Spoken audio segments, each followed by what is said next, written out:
বিশেষ মেহেরবানিতে এখানে আল্লাহ পাক রব্বুল আলামিন একটা প্রতিষ্ঠান করার তৌফিক দিয়েছেন।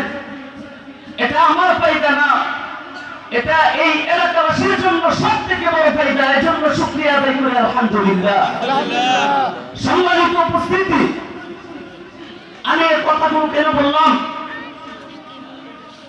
এই দুনিয়া আমাদের জন্য চিরস্থায়ী না, এটা হচ্ছে অস্থায়ী বসবাস। এই দুনিয়ার জমিন আমাদের জন্য চিরস্থায়ী না। আমাদের চিরস্থায়ী যে স্থান, আমাদের চিরস্থায়ী যে ঠিকানা, এটা হচ্ছে কবরস্থান।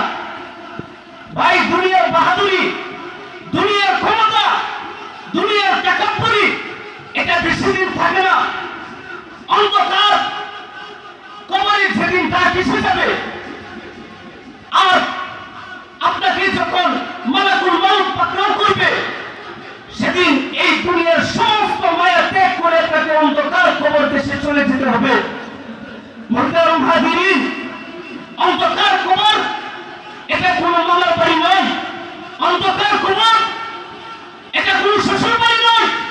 এটা এমন একটা জায়গা, যেই জায়গায় ইন্টারন্যাশনাল ভাষা, আপনি আরবি বলেন, উর্দু বলেন, ফার্সি বলেন, কোন ভাষায় সেই কবরস্থানে আপনার আপন হবে না। যেই ভাষা আপনার আপন হবে, যেই ভাষা আপনাকে অন্ধকার কবর থেকে পার করে দিবে, এটা একটাই ভাষা, সেটা হচ্ছে পবিত্র কালামুল্লাহ শরীফ, পবিত্র আল কোরআন। এজন্য ভাই, এই আল কোরআন এটাকে বলা হয়েছে, যদি কোনো ব্যক্তি এই দুনিয়ার জমিনে আল্লাহর কোরআনের সাথে সম্পর্ক রাখে, আল্লাহর কসম করে বলি, খোদার কসম করে বলি, যেদিন ফেরেশতারা প্রশ্ন করতে আসবে, আর প্রশ্নের উত্তর ওই মাইয়াতের পক্ষ থেকে ওই পবিত্র কোরআনুল কারীমে দিয়ে দিবে। সুবহানাল্লাহ। ভাইজান, আপনি ভাবতেছেন আপনার সন্তানকে শুধু দুনিয়াবী শিক্ষার মাধ্যমে আপনি দুনিয়া আখিরাত উভয়কে পেয়ে যাবেন না। আমি আপনাদেরকে আহ্বান করব, একজন ইসলামিক জাতি হিসেবে, মুসলমান হিসেবে আপনার সন্তানকে ডক্টর বানান, আমাদের কোনো আপত্তি নেই। আপনার সন্তানকে ইঞ্জিনিয়ার বানান, আমাদের কোনো আপত্তি নেই।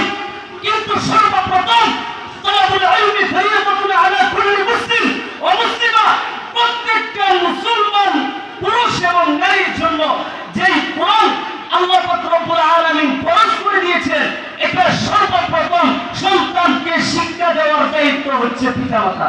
আর ভাই, পিতামাতা কেন?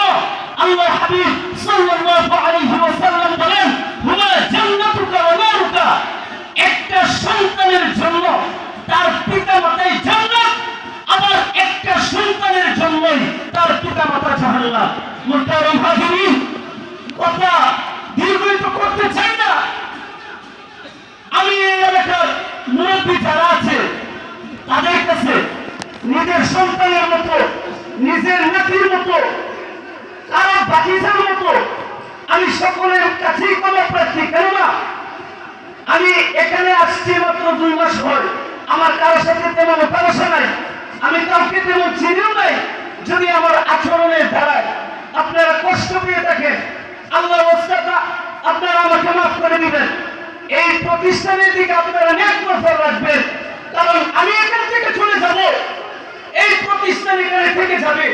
আলহামদুলিল্লাহ, আমার এই বয়সে আমি অনেক প্রতিষ্ঠান করেছি, অনেক প্রতিষ্ঠান করেছি, যেইগুলো প্রতিষ্ঠান ধারাবাহিকভাবে চলছে, ওই প্রতিষ্ঠান কখনো বন্ধ হবে না। যেদিন আমার রিজিক ওই প্রতিষ্ঠান থেকে উঠে যাবে, সেদিন আমি চলে যাব। মুহতারাম হাজিরিন, কোরআন শিক্ষা এটা এমন একটা শিক্ষা, এখানে আপনি শ্রম দেন, আপনার সন্তান দেন, ভালো কোনো কথা নিয়ে উৎসাহিত করেন, উভয়টাই আপনার জন্য নাজাতের ফয়সালা। মুহতারাম হাজিরিন, অন্ধকার কবর এটা এমন একটা ঘর, তার জন্য জান্নাতের বাগান, আবার তার জন্য জাহান্নামের ঘর। এই কবরে কারো কোনো বন্ধু হয় না, কারো কোনো আপনজন এই অন্ধকার কবর দেশে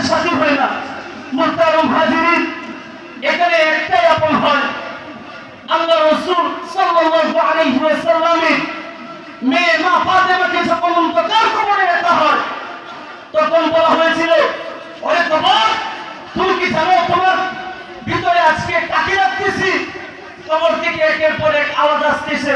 মোহতারাম হাজিরিন, সংক্ষেপে বলি, এক পর্যায়ে আওয়াজ আসছে, আমি নবীজির মেয়ে ফাতেমা ছিলি না, আমি আলীর স্ত্রী ফাতেমা ছিলি না, আমি হাসান হুসাইনের মা ছিলি না, আমি সাইয়্যিদা শাবাবে আহলিল জান্নাহ, জান্নাতের নারীদের সরদার ছিলি না, আমি ছিলি একমাত্র আমল। এজন্য ভাই, আমাদের সবচেয়ে গুরুত্বপূর্ণ যে বিষয় এটা হচ্ছে আমল। সকলেই এই আমলের সাথে এবং আমাদের সন্তানদের যে হক একটা পিতামাতা হিসাবে আমার উপর রয়েছে, ফরজ রয়েছে, ওর যে আইনগুলো রয়েছে, এটা আমরা শিক্ষা দিব। ওয়া আখিরি দাওয়ানা আলহামদুলিল্লাহি রাব্বিল আলামিন।